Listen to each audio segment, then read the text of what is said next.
विधानसभा के चुनाव हो चुके हैं, वहां पर एनडीए की सरकार बन चुकी है। नीतीश कुमार मुख्यमंत्री 7वीं बार शपथ ले चुके हैं। लेकिन एक बहस शुरू हो गई। बहस ये शुरू हो गई है कि अगर सीमांचल के इलाके में असदुद्दीन ओवैसी की पार्टी ने 5 सीटें नहीं जीती होती तो हो सकता है आज की तारीख में वहां तेजस्वी यादव की सरकार बन जाए।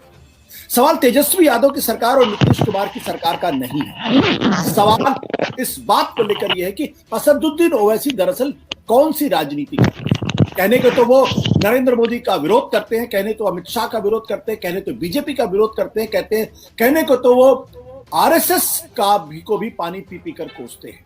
लेकिन क्या उनकी पॉलिटिक्स आरएसएस विरोध की पॉलिटिक्स है या आरएसएस बीजेपी नरेंद्र मोदी अमित शाह को सहयोग की राजनीति है? अगर उनको मालूम था कि बिहार के अंदर उनकी पार्टी के रहने से नुकसान हो सकता है तो फिर उन्होंने चुनाव में शिरकत क्यों की? क्योंकि सवाल चुनाव में शिरकत का नहीं, कोई एक सवाल पूछ सकता कि भाई असदुद्दीन ओवैसी की पार्टी एक पार्टी है, वो चुनाव में शिरकत करेगी, अपनी ताकत को बढ़ाने का प्रयास करेगी। लेकिन एक दूसरा सवाल खड़ा होता है कि अगर वो सिर्फ मुसलमानों की पॉलिटिक्स कर रहे हैं और ऐसे मुद्दे उठा रहे हैं जिससे लगता है कि मुसलमानों के हितों की बात कर रहे हैं, तो क्या ये बीजेपी को फायदे का सौदा नहीं है क्या? इसी पर करेंगे आज की बातचीत। और उनकी पॉलिटिक्स क्या वाकई में देश हित में है, ये भी एक सवाल एक तबके में उठता है। इस पर बात करने के लिए हमारे साथ कई मेहमान हैं। हमारे साथ इस वक्त हैं शीबा असलम फहमी, और हमारे साथ मौजूद है समी अहमद साहब, हमारे साथ मौजूद है शरद गुप्ता जी जो अमर उजाला में बड़े संपादकीय पद पर है, हमारे साथ है विजय त्रिवेदी जी। आप सब लोगों का बहुत बहुत स्वागत है। आप सब लोग देश के बड़े पत्रकारों में आप लोगों का शुमार होता है, बड़े लेखकों में आप लोगों का शुमार होता है। शिवा, मेरा पहला सवाल आपसे है कि जो राजनीति दरअसल असदुद्दीन ओवैसी साहब कर रहे हैं उसको लेकर बहुत चिंता की बात की जा रही है कि वो पॉलिटिक्स जो आज देश के अंदर है, क्या उसमें वो बीजेपी को फायदा पहुंचा रहे हैं और मुसलमानों के हितों का नुकसान कर रहे हैं, या वाकई में मुस्लिम हितों की बात कर रहे हैं? देखिए, आज़ादी के बाद पहली बार ये हुआ है कि मुसलमानों ने मुसलमानों की किसी पार्टी को इस तरह वोट दे करके जिताया है। और ये पूरे मुस्लिम समाज में इसके लेकर के बहुत फिक्र यूँ है क्योंकि ये एक मुस्लिम बीजेपी का पुअर वर्जन बनने जा रहे हैं। ये वही सब करेंगे जिसके लिए हम बीजेपी पर सवाल उठाते हैं और जिस ध्रुवीकरण की बात करते हैं। तो ये दोनों आपस में फर्स्ट कजन्स की तरह एक दूसरे को सहयोग करते हुए जिस तरह का सांप्रदायिक ध्रुवीकरण कर रहे हैं, मुस्लिम समाज में इसको लेकर चिंता इसलिए ज्यादा है क्योंकि किसी भी देश में धार्मिक अक़लियतों को सेकुलरिज्म की जरूरत औरों से ज्यादा होती है। आप अफोर्ड ही नहीं कर सकते क्योंकि लोकतंत्र में सबके साथ मिलके ही अपने मुद्दे उठाए जाते हैं। कभी अक़लियतों की या माइनॉरिटीज की बारी कभी नहीं आती है। आपको सहयोग करना होता है और कॉमन ग्राउंड्स बनाने होते हैं। ये कॉमन ग्राउंड्स को तोड़ने की राजनीति है। ये हमें 1942-47 के आसपास जो दृश्य बना होगा और उस समय जो इलाके मुतासिर नहीं हुए थे उनको भी मुतासिर करके एक छोटा सा अपना वजूद कायम करके अपने लार्जर इंटरेस्ट को और देश के लार्जर इंटरेस्ट को खत्म करने की बात है। शिवा जी, आपने बड़े कड़े शब्दों का इस्तेमाल किया है। अगर एक शख्स अगर बिहार के अंदर चुनाव लड़ता है, 5 सीटें जीतता है, तो उसमें बुरा क्या है? संविधान के दायरे में है, कानून के दायरे में है और वहां के मुसलमानों ने उनको वोट दिया है। हाँ, तो धंधा तो अफीम का भी होता है, चरस का भी होता है, उसमें भी मुनाफा होता है, तो उसमें बुरा क्या है? सीधी बात यह है कि हम लोग जीतने की कीमत क्या अदा करेंगे एक देश के तौर पे। वो जो जीतने की कीमत है, आप ये बताइए कि उसी तर्क से तो वो सारे लोग जिनको आप भी और हम भी जिनके ऊपर सवाल उठाते हैं कि वो लोग देश की पार्लियामेंट में और विधानसभा में पहुंचे हैं, क्या वो सही है फिर सब कुछ? तो मेरा ये कहना है कि ये तो दोनों तरफ से चल रहा है ना। सांप्रदायिक ध्रुवीकरण की जो राजनीति है वो एक दूसरे को पालती पोसती है और वही हो रहा है। इसमें हार किसकी है? इसमें हार सबसे पहले मुसलमानों की है, उसके बाद में बाकी देश की हार है। लेकिन इस देश के भारत के मुसलमानों की जरूरत है कि वो सबके साथ मिल करके जिस तरह अभी तक जी रहे थे और अपने पॉलिटिकल एस्पिरेशंस को आगे बढ़ा रहे थे वो उसको जारी रखें। आप ये बताइए कि कोई भी सवाल कुछ करने की अब जरूरत नहीं है किसी को कि सरकार की परफॉर्मेंस क्या है, केंद्र की परफॉर्मेंस क्या है। इतना ही काफी है कि मुस्लिम पार्टी को वोट देगा तो आप खुद ही तय कर लीजिए आप किसको वोट देंगे, बात खत्म। लेकिन मुसलमान करें तो करे क्या, जो दूसरी पॉलिटिकल पार्टीज, जो बीजेपी विरोधी पॉलिटिकल पार्टीज है, वो उनके मुद्दे को उठाते नहीं है। धारा 370 पर चुप हो जाती है, सीए के मसले पर चुप हो जाती है, ट्रिपल तलाक के मसले पर चुप हो जाती है। तो एक पार्टी है, एक नेता है जो कम से कम उनके मुद्दे को उठाता तो है मजबूती के साथ। नहीं, मेरा एक सवाल है कि उठाने के बाद वो ज्यादा जहरीला माहौल पैदा करते हैं। 370 उठा करके उन्होंने क्या बिगाड़ लिया या क्या बना लिया, या जो भी उनके मुद्दे हैं जिस तरह वो उठाते हैं, उनकी जो जबान है, उनका अपने आप में उनका जो नाम है मुस्लिम पॉलिटिक्स को लेकर के, उन्होंने मुसलमानों के इत्तेहाद की बात की है मुस्लिमीन के। मेरा ये कहना है कि इस देश में अगर भारत में भी मुसलमान को सेकुलरिज्म नहीं सुहा रहा है, फिर कहाँ सुहाएगा, कहाँ उसको ये समझ में आएगा कि बराबरी और फेयरनेस, जस्टिस, इन सब चीजों की कोई अहमियत होती है। मुझे ये लगता है कि इसको सिर्फ इस तरह मत देखें कि एक मुसलमान भी खड़ा हो गया, उसने पार्टी बना ली। नहीं, उनका जो ऑर्गेनाइजिंग प्रिंसिपल है वो मुस्लिमहुड है। उसकी प्रॉब्लम है कि वो मुसलमान पार्टी बना रहे हैं। कोई मुसलमान पार्टी बनाए, सेक्युलर पार्टी बनाए, उससे दिक्कत नहीं है। बिल्कुल। समी अहमद साहब, क्या आप शिवा असलम फहमी की बात से सहमत हैं? भाई, सीमांचल के इलाके में उन्होंने 20 सीटों पर चुनाव लड़ा, 5 सीटों पर लोगों ने उनको जिताया। इसका मतलब यह है कि वहां का जो मुस्लिम समुदाय है, वहां के लोग उनको जीतते हुए देखना चाहते हैं, उनकी बातों पर यकीन कर रहे हैं। तो हमें और आपको आपत्ति करने का अधिकार क्यों है? नहीं, मुझे कोई आपत्ति नहीं, बल्कि मुझे इस बात पे आपत्ति है कि अगर अफम चरस के बिक्री पाबंदी है बिक्री की, तो हम उसकी तुलना चुनाव लड़ने से कैसे कर सकते हैं? एक चीज जो असंवैधानिक है, गैर कानूनी है, उसको आप संवैधानिक और कानूनी तो इससे कैसे मुकाबला कर सकते हैं? मेरे हिसाब से असदुद्दीन ओवैसी के बारे में इसी तरह की तर्क जो है ना, इसी तरह की तर्क जो है उनको मजबूत करते हैं। आपके पास सही तर्क नहीं है ओवैसी से लड़ने के। आप सीमांचल की बात जो कर रहे हैं, जो भी लोग कर रहे हैं, उनसे पूछिए कि वहां पे कांग्रेस ने क्या किया। मुसलमानों ने नहीं, मुसलमानों का मामला नहीं है, पूरे सीमांचल के लोगों के साथ क्या किया। और आज अगर कांग्रेस पार्टी का परफॉर्मेंस वहाँ पे अच्छा रहता तो असदुद्दीन ओवैसी को वहाँ पे मौका नहीं मिलता। नंबर 1। नंबर 2 बात कि कम्युनल पॉलिटिक्स में और कम्युनिटी पॉलिटिक्स में फर्क करना हम लोग कब सीखेंगे? अगर जीतन राम मांझी वोट के साथ लड़के एनडीए में सरकार बनाते हैं तो किसी को कोई आपत्ति नहीं होती है। रामविलास पासवान दुसाध की राजनीति करते हैं, उस पर किसी को आपत्ति नहीं होती है।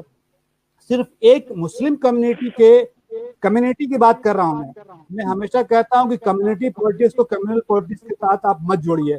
अगर असदुद्दीन ओवैसी किसी समुदाय के विरुद्ध कोई बात करते हैं, उस पर आपत्ति उठाना बिल्कुल सही है।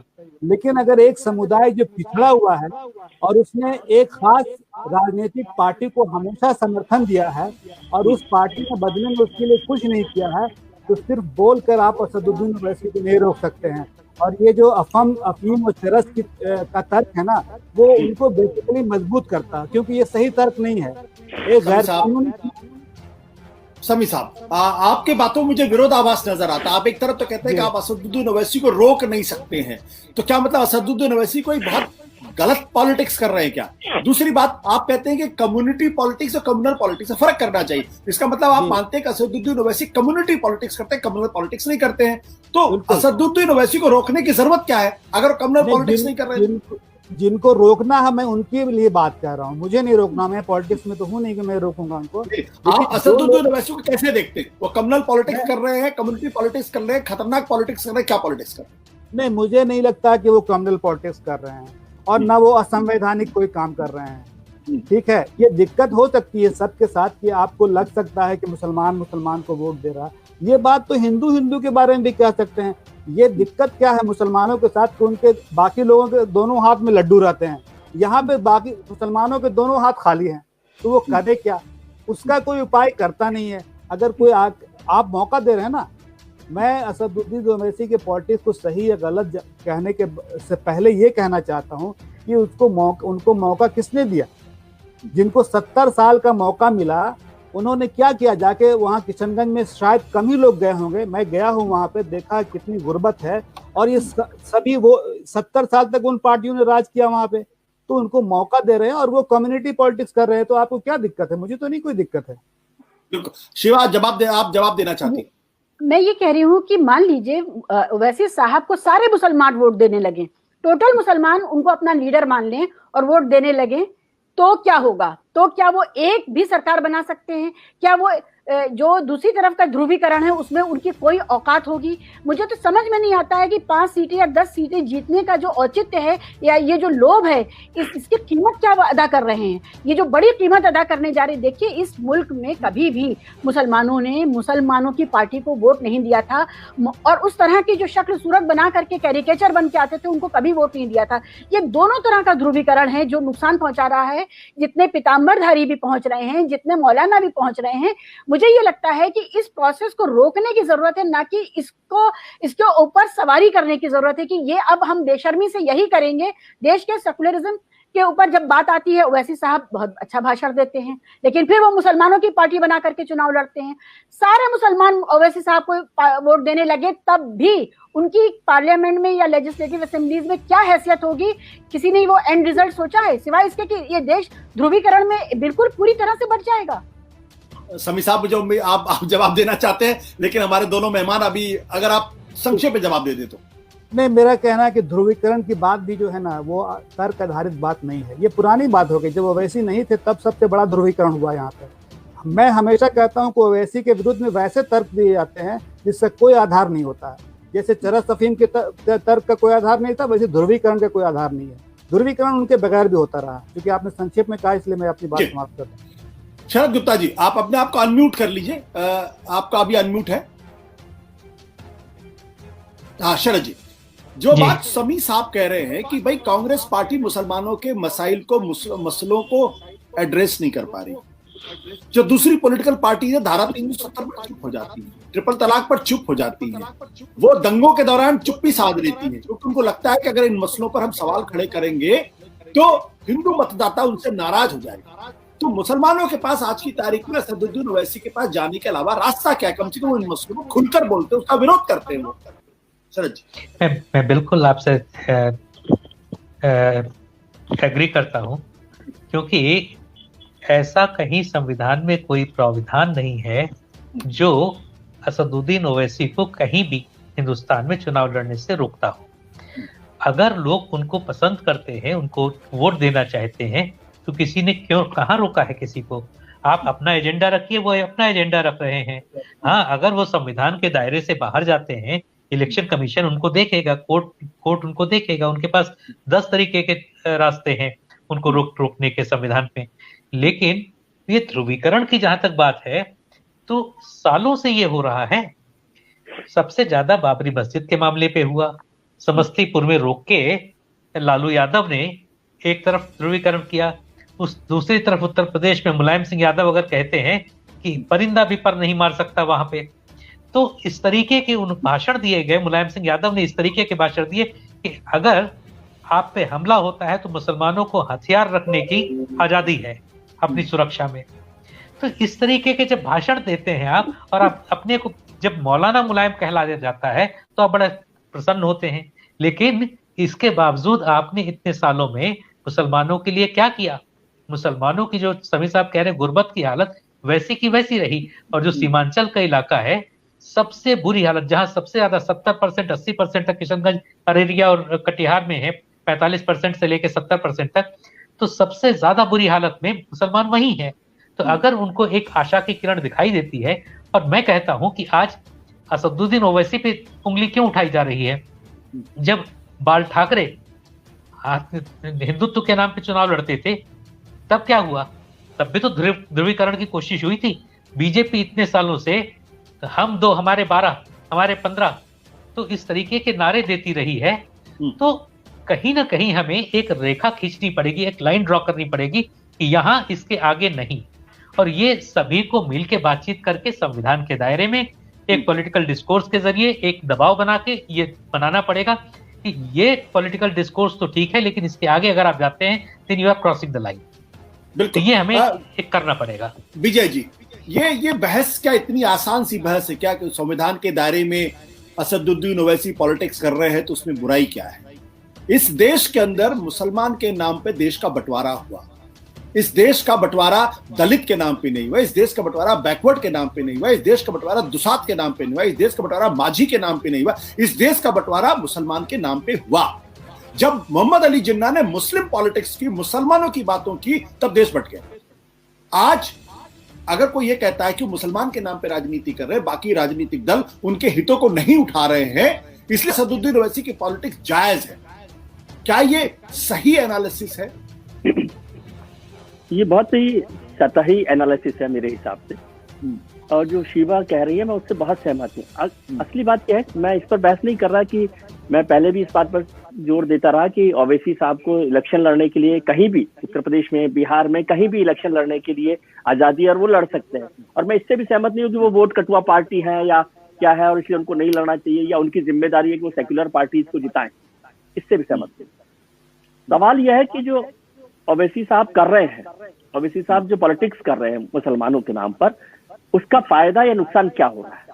उसका सबसे ज्यादा नुकसान मुसलमानों के नाम पर जो वो पॉलिटिक्स कर रहे हैं उसका नुकसान जो है मुसलमानों को हो रहा है, और दूर जलकर भी बहुत ज्यादा मुसलमानों का नुकसान होगा। आप सोचिए, पिछले 70 साल में मुसलमानों का कोई बड़ा मुस्लिम लीडर नहीं बनकर आया, क्योंकि मुसलमानों ने धर्म के नाम पर, मजहब के नाम पर राजनीति नहीं की, चाहे मौलाना अबुल कलाम से लेकर और फखरुद्दीन अली अहमद से, जाकिर हुसैन साहब से। लेकिन जो हिंदू लीडर रहे, जवाहरलाल नेहरू जो है मुसलमानों के एक सेक्युलर लीडर रहे, वीपी सिंह रहे, मुलायम सिंह रहे जिसका जिक्र कर रहे हैं, लालू यादव रहे, तो वो क्योंकि मुसलमान मजहब की राजनीति नहीं कर रहा था हिंदुस्तान का मुसलमान, वो एक सेक्युलर एजेंडा के साथ चलना चाहता है, सबके साथ मिलकर चलना चाहता है।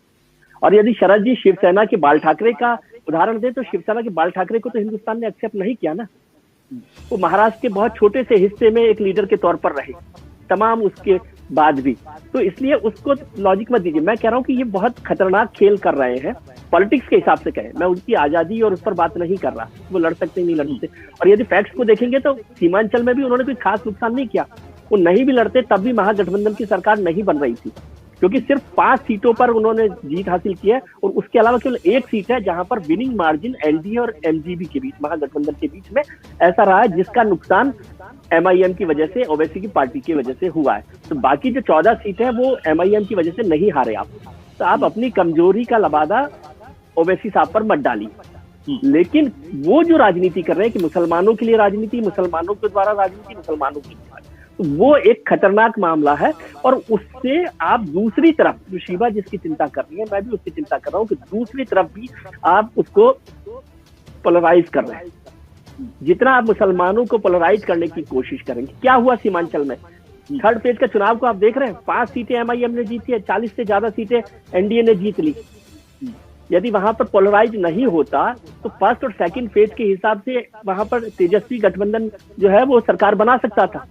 मेरी चिंता तेजस्वी के गठबंधन की सरकार बनाने की नहीं है, एनडीए की भी चिंता नहीं है, लेकिन आप उसको पोलराइजेशन को देखिए कि 5 सीटें जीत के एमआईएम ने वहां पर 40 सीटें दिला दी है। अब इसको आप डील भले ही ना कहें, मैं नहीं कह रहा कि एनडीए और ओवैसी के बीच में कोई डील हुई है, क्योंकि ओवैसी अपनी पॉलिटिक्स कर रहे हैं, लेकिन उसका रिजल्ट क्या हो रहा है? उसका रिजल्ट ये हो रहा है कि आप दूसरी तरफ पूरा का पूरा पोलराइज कर रहे हैं। और आप सोचिए ओवैसी के दुश्मन कौन है पॉलिटिक्स में, ओवैसी के ऊपर कौन गाली दे रहा है? आज बंगाल का चुनाव शुरू नहीं हुआ, उससे पहले टीएमसी जो है वो नाराज है, कांग्रेस नाराज है, तेजस्वी नाराज है, जो भी सेक्युलर पार्टी है, जो भी नॉन बीजेपी पार्टी है वो नाराज है। तो इसका मतलब नुकसान किसका हो रहा है? बीजेपी का नुकसान तो नहीं हो रहा ना। बीजेपी ने तो कभी नहीं कहा ओवैसी को मत लड़िए चुनाव, वो तो जितना बोले जितना जाए, बंगाल में भी वो चले जाएंगे तो कितना फायदा होगा, नुकसान होगा, लेकिन वो मदद ही करेंगे। क्या वो ममता बनर्जी की मदद करेंगे जी? सवाल ये। और दूसरा, जो ओवैसी कर रहे हैं, क्या उससे मुसलमानों का फायदा हो रहा है? और तीसरी बात, यदि सारे मुसलमान भी ओवैसी की पार्टी को वोट दे दे हिंदुस्तान के, तो भी पार्लियामेंट में क्या उनकी हिस्सेदारी बनेगी? क्या विधानसभाओं में हिस्सेदारी बनेगी? 10%, 12% वोट से आप कितने एमपी, कितने एमएलए बना सकते हैं? और पूरी तरह से पोलराइज कर देंगे और फिर कोई उनका खैर ख्वाह नहीं होगा। आज तो सारे लोग उनकी चिंता करने वाले लोग हैं, क्या हालत हुई है क्या नहीं हुई। वो तो दलितों की भी हालत वैसी है, महादलितों की भी हालत वैसी है, कम्युनिटी में जो लोग काम कर रहे हैं उसकी भी है। इसलिए चिंता मुसलमानों की है। मुसलमानों की चिंता करने के लिए जरूरी है कि ओवैसी जैसी पॉलिटिक्स को रोका जाए। शरद जी, आप इसका जवाब देना चाहेंगे? विजय जी ने बहुत साफ तौर पे कहा कि दरअसल जो पॉलिटिक्स इस वक्त असदुद्दीन ओवैसी कर रहे हैं वो बीजेपी को सूट करती है, आज के पोलराइज एटमॉस्फेयर में लोगों को मदद करती है उनको। बिल्कुल आप ठीक कह रहे हैं, वो एकदम सही कह रहे हैं। लेकिन मैंने जितने भी एग्जाम्पल दिए, चाहे वो मुलायम सिंह का दिया, चाहे लालू यादव का दिया, आखिर आज बीजेपी जिस जगह पे पहुंची है उसमें क्या मुलायम सिंह यादव का कोई कंट्रीब्यूशन नहीं है? लालू यादव का कोई कंट्रीब्यूशन नहीं है। उन्होंने ऑलरेडी सोसाइटी को इतना पोलराइज कर दिया था कि पहले कास्ट पॉलिटिक्स हुई, उसके बाद कम्युनल पॉलिटिक्स हुई, तो उन्हीं से ही बढ़ते बढ़ते आज बीजेपी इस मुकाम पहुंची है। तो उसमें अगर एक व्यक्ति और आ गया, अभी तक चूंकि लालू यादव और मुलायम सिंह यादव जैसे लोग हिंदू थे, इसलिए एक फैकेट बना हुआ था कि सब हिंदू हैं तो इसलिए वो पोलराइज नहीं कर रहे हैं। पोलराइज वो भी कर रहे थे। तो अगर हिंदू पोलराइज करे मुसलमानों को अपने वोट के लिए, वो ठीक है। अगर सत्ता के लिए एक मुसलमान पोलराइज कर रहा है तो गलत है। तो ये कौन सा तर्क हुआ? मैं गलत सही नहीं कह रहा हूँ शरद जी। नहीं, मैं पूरी हाँ चलिए, आप बताइए। शरद जी, आप मैं कह रहा हूँ कि इसका नुकसान जो है वो मुसलमानों को उठाना पड़ रहा है। और आप सोचिए, हिंदुस्तान का मुसलमान, बिहार के चुनाव को ही लीजिए अभी ताजा, 78% जो मुस्लिम वोटर है उसने महागठबंधन को वोट दिया है, मुसलमानों को वोट नहीं दिया है। तो इसका मतलब जो मुसलमानों की जहनियत है वो कम्युनल पॉलिटिक्स की नहीं है, और आप उसमें उनको जबरदस्ती धकेलना चाहते हैं, इसलिए नुकसान भी हो रहा है। गलत सही की बात ठीक कह रहे हैं, लेकिन मैं फिर वही कह रहा हूँ कि वो पहले से पोलराइज्ड है एटमॉस्फेयर, और ये नई चीज नहीं है। ये सिर्फ एक चीज, नई चीज ये है हाँ होगा। लेकिन ठीक है भाई, अगर बीजेपी पीडीपी के साथ मिलकर सरकार बनाती है तो ठीक है, लेकिन जब पीडीपी कांग्रेस के साथ हाथ मिलाती है तो कांग्रेस गुपकार गैंग हो जाती है।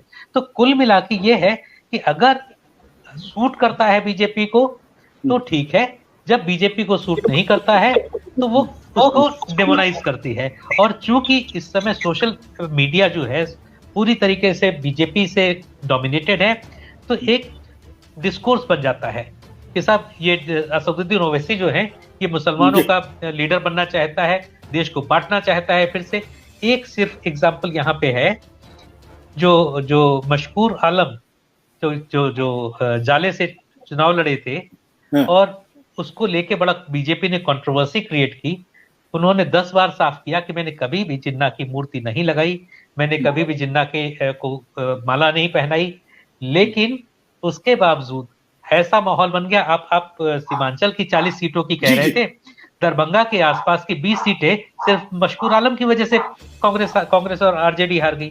तो ऑलरेडी पोलराइज्ड एटमॉस्फेयर है, और पहली बार नहीं है, पहले से चल रहा है। उसमें एक नया, असम में भी जो AUDP है वो भी तो इसी तरीके की पॉलिटिक्स करती रही है। केरल में है, मुस्लिम लीग लड़ती है।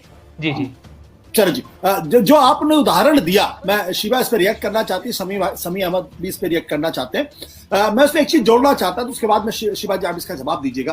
देखिए, जो काम मुलायम सिंह यादव ने किया, या जो काम लालू यादव ने किया, या जो काम कांग्रेस पार्टी ने शाहबानो के केस में किया, उसी का तो भुगतान, उसी का तो खमियाजा 2014 से भारत की राजनीति कर रही है ना। वही तो उन्हीं जो गलतियां उन लोगों ने की, जो पोलराइजेशन पॉलिटिक्स की, जो मुस्लिम अपीजमेंट की पॉलिटिक्स की, बेशर्मी के साथ मुस्लिम अपीजमेंट की पॉलिटिक्स की, उसी का तो नतीजा है 2014 में बीजेपी का इतनी मजबूती के साथ खड़ा हो जाना। अन्यथा इस देश के अंदर बीजेपी के लोग पसंद भी नहीं करते थे, उनको क्रेडिबिलिटी के क्राइसिस के साथ गुजर रहे थे, और लंबे समय तक गुजरे क्रेडिबिलिटी के क्राइसिस के साथ। तो शिवा जी, क्या दोनों को तुलना की जा सकती है? क्या मुलायम सिंह यादव पोलराइज कर रहे हैं, इसलिए असदुद्दीन ओवैसी को भी पोलराइज करने का लाइसेंस मिल जाना चाहिए? मेरा तो ये सवाल है कि मुलायम सिंह यादव के पोलराइजेशन का जो नुकसान अभी हम झेल ही रहे थे, कि एक और ज्यादा बड़े पोलराइजेशन के लिए तैयारी हम कर रहे हैं। आज की तारीख में आप ये समझिए कि ओवैसी की पार्टी अपने 50% ऑप्टिमम परफॉर्मेंस पर ऑलरेडी है। उसकी यही लिमिटेशन है कि जब 100% मुसलमानों का वोट उसे भारत के मिल जाएगा, तब भी वो इसको शायद इस परफॉर्मेंस को डबल कर लेगी, और तब भी उसकी औकात कुछ भी नहीं होगी किसी भी हाउस में। मेरी प्रॉब्लम यह है कि क्या मुसलमान इतना मायोपिक है, उसकी दृष्टि उसमें इतनी कम है कि वो देख ही नहीं पा रहा है कि वो माइनॉरिटी है। अगर उसकी खराब पॉलिटिक्स की वजह से अगर मेजॉरिटी पोलराइज हो जाती है उसके खिलाफ, तो ये उसके हित में नहीं है, देश हित में तो नहीं ही है। मेरा ये कहना है कि हम अपने दुश्मन क्यों बन रहे हैं? हमें ये क्यों नहीं नजर आ रहा है कि ये जो खुश करने वाली मुसलमानों के जज्बातों को उभारने वाली जो पॉलिटिक्स है, उससे उनको क्या मिलने जा रहा है? मेरा सवाल ये है। मुझे बहुत ज़हीन आदमी हो ओवैसी साहब, वो दूसरी तरह की पॉलिटिक्स भी कर सकते थे, उन्होंने चुना है ये आसान रास्ता। और ये बहुत तकलीफ की बात है कि एक ज़हीन शख्स हमारे बीच से निकल करके इस आसान रास्ते पर दूसरा जिन्ना बनने की बात करे, 1947 की बात बनाने की दोबारा से माहौल पैदा करे। जी शिवा जी, वो तो ये कहते हैं हम तो कॉन्स्टिट्यूशनलिज्म की बात करते हैं, हम तो संविधानवादी राजनीति करते हैं। हाँ, संविधानवादी राजनीति में उनको यही उन्होंने तय किया कि वो मुसलमानों की एक पार्टी बनाएंगे, मुसलमानों के सिर्फ हितों की बात करेंगे और ये बताएंगे कि देश के जो बाकी हित हैं वो मुसलमानों से जुदा है, मुसलमानों के हित जो है वो एक्सक्लूसिव हित हैं और उनको पुचकारा जाए, उनको संवारा जाए तो वो मुसलमान जो है इस देश से जुड़ा रहेगा। ये बहुत खराब है। देखिए 370 को मुसलमानों से जोड़ करके देखना गलत है। बहुत से ऐसे दूसरे मुद्दे हैं जिनको मुसलमानों का मुद्दा बनाना ही तो गलत है। तो ये जो हर चीज, हर विक्टिमहुड मुसलमान अपने ऊपर ओढ़ लेता है खुशी खुशी और फिर उसकी लीडरशिप उस विक्टिमहुड का एक अम्ब्रेला तैयार करके एक सुपर मॉल बनाती है कि हम यहाँ भी विक्टिम, हम वहां भी विक्टिम। एक सुपर मॉल है इन लोगों के पास विक्टिमहुड का। बिल्कुल सही बात कही है त्रिवेदी जी ने कि क्या इस देश में गरीब आदमी को न्याय मिल जाता? भूल जाइए कि वो ब्राह्मण है या वो दलित है या वो मुसलमान है। क्या इस देश में कमजोर को न्याय मिल जाता है? किसको न्याय मिल जाता है? लेकिन सिर्फ मुसलमान जो है वो इस तरह की राजनीति में फंसा दिया जाए विक्टिमहुड के नाम पे, बहुत खतरनाक है।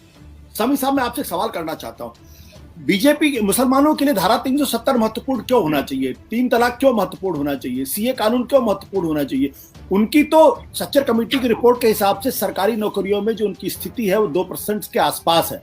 एम्प्लॉयमेंट का मुद्दा क्यों नहीं? जो पार्टी उनको एम्प्लॉयमेंट दे उसकी बात करे, जो आदमी उनको महंगाई से निजात दे उसकी बात करे, जो मुसलमान जो है उनके लिए शिक्षा की बात करे उसकी बात करें। तो ये जो सवाल खड़ा होता है बार बार कि धारा 370 पर आप हमारे साथ नहीं खड़े हुए इसलिए हम आपके साथ खड़े नहीं, क्या ये गलत तर्क नहीं है? नहीं, धारा 370 की बात कौन कर रहा है मुझे तो नहीं मालूम क्या होगा। मैं कह रहा हूं 3 तलाक की बात कर लीजिए, सीए कानून के बारे में बात चलिए, क्या आपने सीए कानून पे हमारे साथ नहीं खड़े इसलिए हम आपके साथ नहीं, हम आपको वोट नहीं देंगे। ये तो शीबा साहिबा भी बता सकती हैं कि सीए कानून का मामला सिर्फ ओवैसी का मामला नहीं है, हर आदमी का है जिसके पास कागजात सही नहीं है या किसी न किसी वजह से उनको यहाँ से निकाला जाने का खतरा है। इसलिए सीए की बात इसमें करना मेरे हिसाब से सही, बिल्कुल सही नहीं होगा। असल में मैं ये कहना चाह रहा था कि ये जो मुसलमानों का एक्सक्लूसिव एक जिम्मेदारी है सेक्युलरिज्म का, ये सोच जो है ना बहुत खतरनाक है। जिस दिन तक जब तक अगर सेक्युलरिज्म भारत में मुसलमानों के एक्सक्लूसिव जिम्मेदारी रहेगी तब तक यहाँ सेक्युलरिज्म नहीं टिक सकता कहीं। ये बात बहुत साफ होना चाहिए, इस पर बहस होनी चाहिए। ये क्या जिम्मेदारी है कि अगर सेक्युलरिज्म है तो इसके लिए सिर्फ मुसलमान इतनी हिस्सेदारी देगा, बाकी लोग नहीं देंगे। भारत में अगर सेक्युलरिज्म सही टिकेगा तो वो दोनों पक्षों से, हर पक्ष से टिकेगा। ये अपने ऊपर अलग अतिरिक्त जिम्मेदारी होने का जो है ना रवैया, ये मुझे नहीं समझ में आती बात, नंबर 1। नंबर 2 बात ये है कि हम लोग ओवैसी को अनड्यू क्रेडिट दे रहे हैं पोलराइजेशन का और बीजेपी से क्रेडिट छीन रहे हैं पोलराइजेशन का। जितनी मेहनत उन्होंने की है शायद किसी ने नहीं की है। कांग्रेस पार्टी के पास ये कहना बहुत आसान है मनोवर राणा के लिए और बाकी के लिए कि जिन्ना हो जाएगा। भाई कैसे हो जाएगा जिन्ना? क्या उन्होंने कोई ऐसी बात की है? क्या किसी समुदाय की बात करना गलत है? हाँ, आप किसी समुदाय संप्रदाय के विरुद्ध बात करते हैं तब मेरी बात समझ में आती है। जब आप नहीं करेगा, जब आप वैक्यूम क्रिएट कीजिएगा तो कोई ना कोई भरेगा उसको। अब वो सही है गलत है तो आपको खुद सोचना चाहिए कि आखिर ये मौका दिया तो आलोक जोशी हमारे साथ जुड़ गए, सीएनबीसी आवाज के पूर्व संपादक।